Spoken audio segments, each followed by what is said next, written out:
నమస్తే అండి. రామ్ చరణ్ నిన్న ట్రైలర్ వచ్చింది పెద్ద. తర్వాత నుంచి విషం జల్లడం, ఏడుపు కొట్టడం మొదలెట్టినారు. ఎవరో కూలిచ్చి మరీ వీళ్ళ చేత ఇలాంటి పనులు చేపిస్తానంటే అనిపిస్తూ ఉంది. చాలా నెగిటివ్ వీడియోలు, చాలా నెగిటివ్ పోస్టులు, చాలా నెగిటివ్ కామెంట్లు, కానీ వ్యూస్, లైక్స్, షేర్స్ ట్రెండింగ్లో మాత్రం టాప్. ఎవరు చేయిస్తూ ఉన్నారు? రామ్ చరణ్ అనే వ్యక్తి ఏ రోజు కూడా ఏ స్టార్ హీరో మీద పడి ఆడాల, ఏ స్టార్ హీరో ఫ్యాన్స్ కూడా కావాలని చెప్పేసి వాళ్ళతో ఇప్పుడు కూడా గిల్లి కజ్జాలు పెట్టుకోవాలా. ఒక జూనియర్ ఎన్టీఆర్ గారు, ఒక రామ్ చరణ్ గారు ఇద్దరు కలిసి పనిచేసిన ఏ రోజు కూడా ఒక టంగ్ స్లిప్ కూడా ఎక్కడ కూడా అవ్వాల. బాలకృష్ణ గారికి రామ్ చరణ్ ఇచ్చేటటువంటి గౌరవం ఎంతో మా అందరికీ తెలిసిందే. అలాంటి రామ్ చరణ్ గారిని కొంతమంది పని కట్టుకొని ఆయన సినిమా మీద ఈ స్థాయిలో విషం జల్లుతున్నారంటే, ఈ స్థాయిలో ఆయన మీద ఏడుస్తున్నారంటే ఎవడో కూలిచ్చి మరీ వీళ్ళ చేత ఇలాంటి పనులు చేయిస్తా ఉన్నాడు. నందమూరి ఫ్యాన్స్ ఈ రోజున రామ్ చరణ్కి అండగా నిలబడ్డారు. మెగా ఫ్యాన్స్ ఈ రోజున రామ్ చరణ్కి అండగా నిలబడ్డారు. మహేష్ గారి అభిమానులు రామ్ చరణ్కి అండగా నిలబడ్డారు.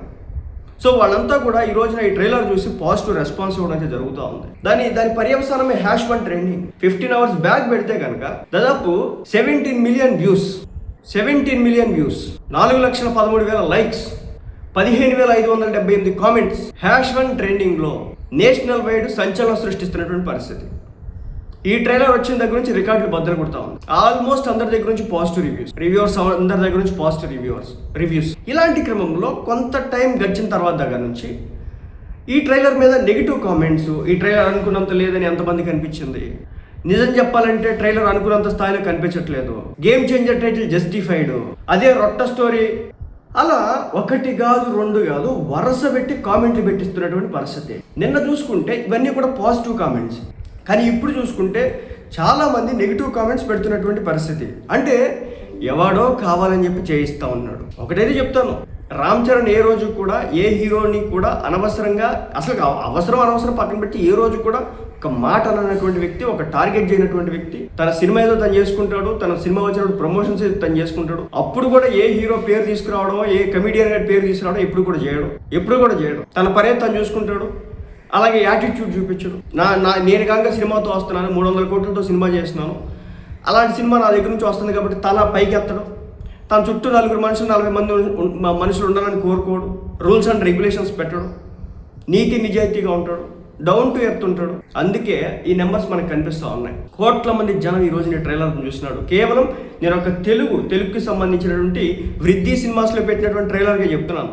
ఇంకా అనేక రకాల ఛానల్స్లో ఈ ట్రైలర్ని పోస్ట్ చేస్తున్నారు, పెద్ద ఛానల్స్. అలాగే ఫేస్బుక్లో పోస్ట్ చేస్తున్నారు, ఇన్స్టాగ్రామ్లో షేర్ చేస్తున్నారు, ట్విట్టర్లో షేర్ చేస్తున్నారు, Xలో. సో అన్నిటిగా చూసుకుంటే కనుక దాదాపు ఒక్క రోజులోనే దాదాపు 3 కోట్ల నుంచి 5 కోట్ల మధ్య వ్యూస్ ఉన్నాయి. ఈ ఒక్కదానికి 5 crores వ్యూస్ సింగిల్ డే కూడా కాలేదు. ఇంకా within 15 hours 5 crores views. Overall all ప్లాట్ఫామ్స్లో లెక్కేసుకుంటే కనుక వీళ్ళు చేసినటువంటి రీల్స్ కావచ్చు, వీళ్ళు చేసినటువంటి ఇవన్నీ కూడా చూస్తే, అంటే అంత బజ్ క్రియేట్ అయితే, అంత పాజిటివ్గా ఉంటే మీకు ఎక్కడైనా రోత అనిపించిన ట్రైలర్ చూస్తే అత్యంతం ఆకట్టుకునే విధంగా రామ్ చరణ్ నటన మీకు అర్థం కావట్లే. కొంతమందికి ప్రతి ఒక్కటి ఎలా అయిపోయిందంటే ప్రతిదీ మాస్ యాక్షన్ సీక్వెన్స్లో ఉండాలి, ప్రతిదీ మాస్ ఎలిమెంట్సే కనిపించాలి. అలా ఉండదు సినిమా అంటే ఒక ఎమోషనల్ డ్రైవ్.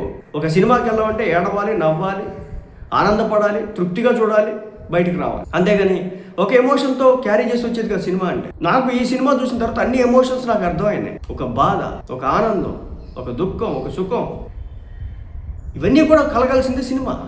మనకి సినిమా చూడడం రాకపోతే కొంతమందికి దానికి ఎవడేమంటాడు, ఎప్పుడు చూసినా రొటీన్ రొట్టలాగా అరే కొడక లేపేస్తా ఇలాంటి డైలాగ్స్ పెట్టేసి ఒక 4 ఎలివేషన్ సీన్లు వేసేసి టాప్ అని 4 సౌండ్లు పెడితే సినిమా అయిపోయిందా? ప్రీవియస్గా అదే కదా ట్రైలర్ కట్ విధానం. మారద్దా? ఇంకా సినిమా చూసేవాడికి సినిమా వాల్యూ ఏంటని తెలిసేది, హేట్ రేట్ పెంచుకునేవాడికి ఏం తెలియదు, ఏడుస్తూనే ఉంటారు అలాగా. సో మీరు రామ్ చరణ్ మీద ఎన్ని నెగిటివ్ కామెంట్లు ఏంటండి, స్టార్టింగ్లో నెగిటివ్ కామెంట్లు ఏంటంటే 15,000 కామెంట్లు నెగిటివ్ కామెంట్లు స్టార్టింగ్లో పెట్టినారంటే అర్థం చేసుకోవచ్చు. అంటే ఆ స్థాయిలో ఇది యూట్యూబ్ అల్గరిథం చూసినట్టు ఉందిలే, కానీ ఆ స్థాయిలో వీళ్ళంతా కూడా చేస్తూ ఉన్నారు. ఏంటో చిరాకు ఉంది ట్రైలరు, బిచ్ బాబు బిస్కెట్ చేసే మూవీని ఇలా 1 కాదు 2 కాదు కావాలని చెప్పి పెట్టిస్తూ ఉన్నారు. కావాలని రామ్ చరణ్ టార్గెట్ చేస్తూ ఉన్నారు.